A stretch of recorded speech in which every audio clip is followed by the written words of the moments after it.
All right, so for this video, I'm going to talk about a really interesting insight that I got from a dream that I had the other night, which is that basically, like the Demiurge and the archons and demonic entities in general are sort of like toddlers, or they're sort of like obnoxious little kids, right? And the dream that I had this in, like I was in like a backyard of some Airbnb or something, and there was this philosopher with like the glasses and like like a pipe, like a Sherlock Holmes pipe or whatever, and he was sitting on like this patio slash porch, whatever, and he was talking about how like demonic entities are basically like little kids compared to humanity, right? And like, how like compared to like humanity in its true form, compared to humanity in like their fully developed form, demons and the demiurge himself are basically like obnoxious little kids running around in like a restaurant. Like if you've ever seen, obnoxious little kids in a restaurant just running around, creating noise, creating chaos, and all that other stuff, right? That's basically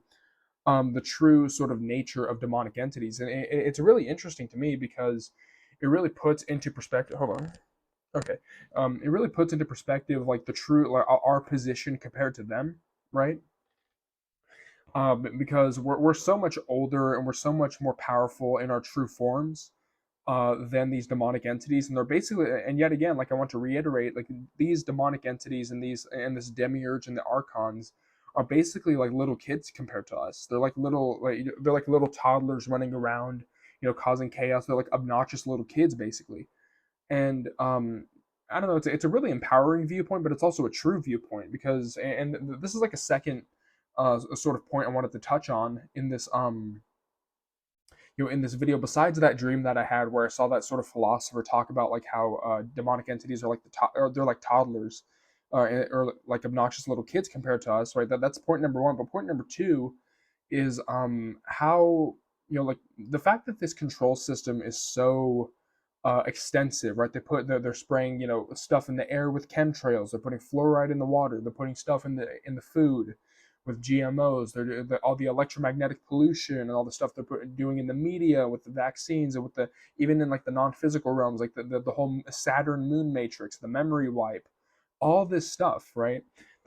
And the fact that they do it all in secret as well, like the fact that they operate in secrecy, right? It actually proves that these archons are not actually as powerful as they claim to be. They're not as powerful as they seem, because and we're actually not as weak as we seem as humanity, because the fact that they have to do all of that, the fact that they have to yet again, like the chemtrails, like the Wi-Fi, 5G, EMF pollution, the fluoride in the water, like the genetic engineering, like on all the non-physical technology, like the tunnel of light technology, the memory wipe, right? If these entities were truly if they truly were more powerful than us, they wouldn't need all of those measures. The fact that they have so many of those measures and so many of those technologies in place, the fact that they have to do all of that in order to keep us down, it really is a testament to our true power. If you look at like how, yet again, it shows desperation. It shows how scared they are of our true power. Because if we truly were, as weak as they say we are, then we wouldn't. They wouldn't need a memory wipe. They wouldn't need a reincarnation matrix. They wouldn't need to do all the stuff that I mentioned earlier. They wouldn't need to control the food supply. They wouldn't need to put EMF, radiation into the air in order to alter our consciousness. And speaking of the EMF stuff, like I recently got like this Faraday fabric that like I store all my devices in now, so I'm gonna see if that has any effect on like how well I lucid dream, because like I have a container, or I have like a bag that I sewed for for this laptop that I'm filming this on right here, and this is for like my phone. Um, but yet again, like the fact that they have so many things that they're doing to try to keep us down, to try to keep us under their thumb, is really a testament to how powerful we are relative to them, because they wouldn't need to do all that if we weren't that powerful. They wouldn't need to operate in secrecy, right? The fact that they're operating in secrecy is proof that they're actually scared of our numbers, right? We have the power in numbers, right? But it's also proof that they're scared, because if they weren't scared, they would just do it overtly. If they weren't scared of us, they wouldn't be afraid to show their true reptilian forms. Like they wouldn't be like, the idea of like lizard people wouldn't be a crazy idea if they were if they truly weren't scared of humanity, they wouldn't be afraid to show themselves, but they are afraid to show themselves, and they are afraid of fighting fighting us directly, and so they do it through all these indirect means. They have to have all these, they have to add all these handicaps in order to keep us down. They have to add the handicap of the memory wipe. They have to add, if you think about like the 95% quote unquote junk DNA that's deactivated, right? All the genetic engineering and all the genetic alteration that they've done to the human body over time, right? That's a handicap. The EMF stuff, the chemtrails, the stuff they're spraying in the sky, the fluoride in the water to calcify the pineal gland, right? The control of the media, the control of human perception, which is what, controlling the media, controlling the movies, controlling the social media algorithms. They wouldn't need to do all that if they were truly powerful. If they were truly powerful enough to hold us down directly, they wouldn't need to do all that. And so this is why, like, they have to add all these handicaps in order to sort of kind of equally compete with us, and they're still not where they want to be. This cabal is not where they want to be in the, even though it's bad, they want it to be worse. Anything that they want to do, if they could have done it, they would have already, but they haven't, which means that we actually hold more power than we think. Like, why haven't they created, a new, like, why haven't they created, concentration camps yet?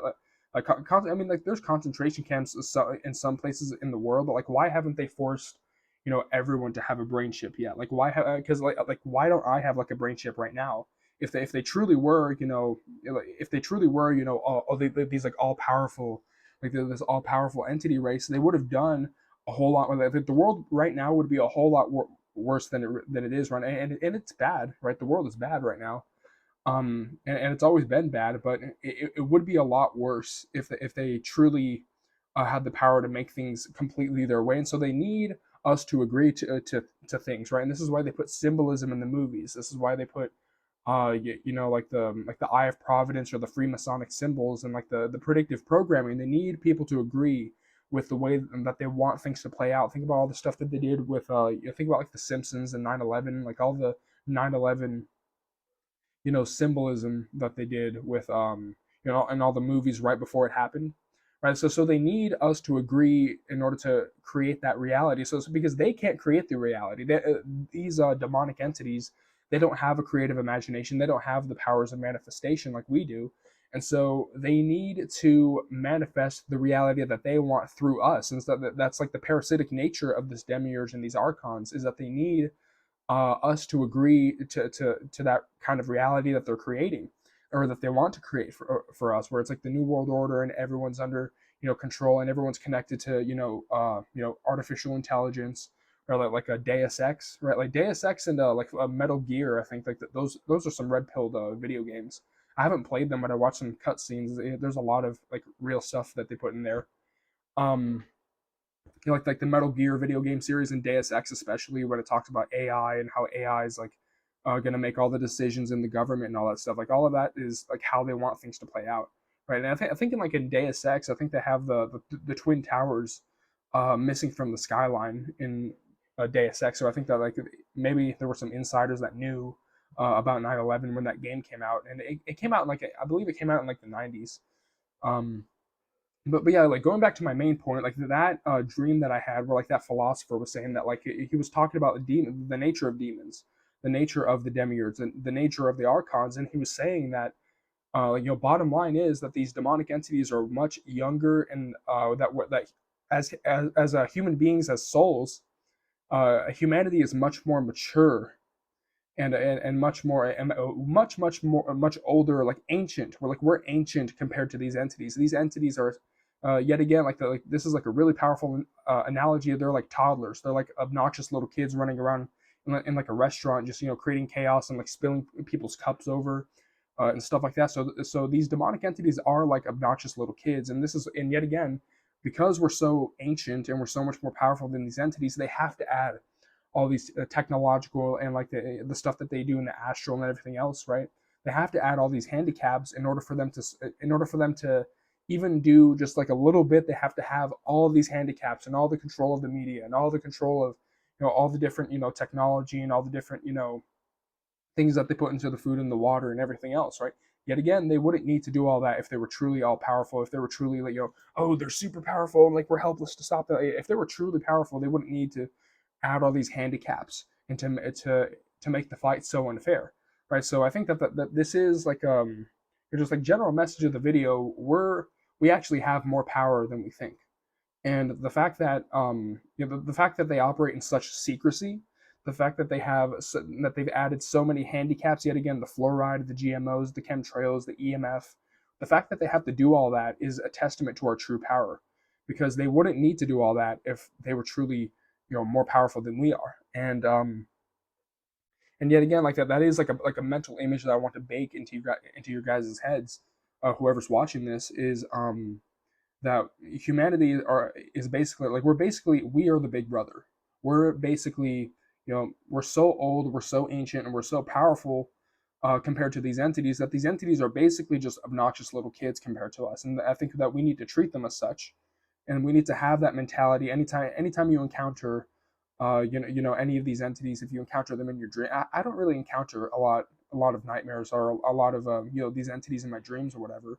But if you ever encounter these entities at all, I think that that's the way that you should treat them. That we have the seniority, right? Think about that for a second. We have the seniority over these entities. We are the older ones. We are the supreme beings. We are the ones that are higher up on the totem pole compared to the demiurge, right? Like the demiurge is actually, and this is where we get into like Gnosticism, and like the way that like the way that like Adam and Eve are, like whenever they eat the apple off the tree of good and evil, right? They actually receive that knowledge that they're actually superior to the demiurge. They're superior to like the Old Testament God that demands blood sacrifices, and the reason why the Old Testament God demands blood sacrifices is because animals suffer before they die, and so it generates loosh, right? That's the explanation for the blood sacrifices of animals in the Bible, right? And especially like young lambs that haven't been hurt, right? Yeah, and this is the same reason that they sacrifice children, because like they want, it's like sacrificing a young lamb that doesn't have any scratches or injuries on it. Like it hasn't experienced a lot of pain, and so whenever it gets sacrificed at like an altar or whatever, um, it generates more loosh as a result. And this is why they target kids. This is why this is linked with like the adrenochrome stuff as well, right? Which is that like a child hasn't experienced pain like an adult. Like I've burnt my hand on the stove, I've cut myself, right? Like because of the fact that like I've been on this planet for longer than like a 3-year-old kid. Like I've experienced more pain. I know what it's like to stub my toe. I know what it's like to burn my hand against boiling water, right? Because I've experienced all that, I have like more of like a tolerance, and so the loosh that I would generate wouldn't be as pure as like the loosh that a child would generate. And so this is why they target children, right? But that's sort of a digression. I sort of went off track, but I would say, and this is also like the same reason for like the human sacrifices, the Aztecs did in the old times, where they worshipped the Quetzalcoatl, like a serpent god, right? Yet again, like the serpent gods that are worshipped, the reptilian element here. But yet again, general message of the video: human beings are the ones that have seniority and authority over the demiurge and the archons. The archons are like little kids compared to us, and that's something that I got from my dreams, and it really resonated with me whenever I wrote it down the other day. Is that we are the ones that have seniority, and we're higher up on the totem pole. We just don't know it, and they don't want us to know that. That's why there's the memory wipe with reincarnation. They don't want us to know our seniority and our superiority over them, right? But yeah, that's the video.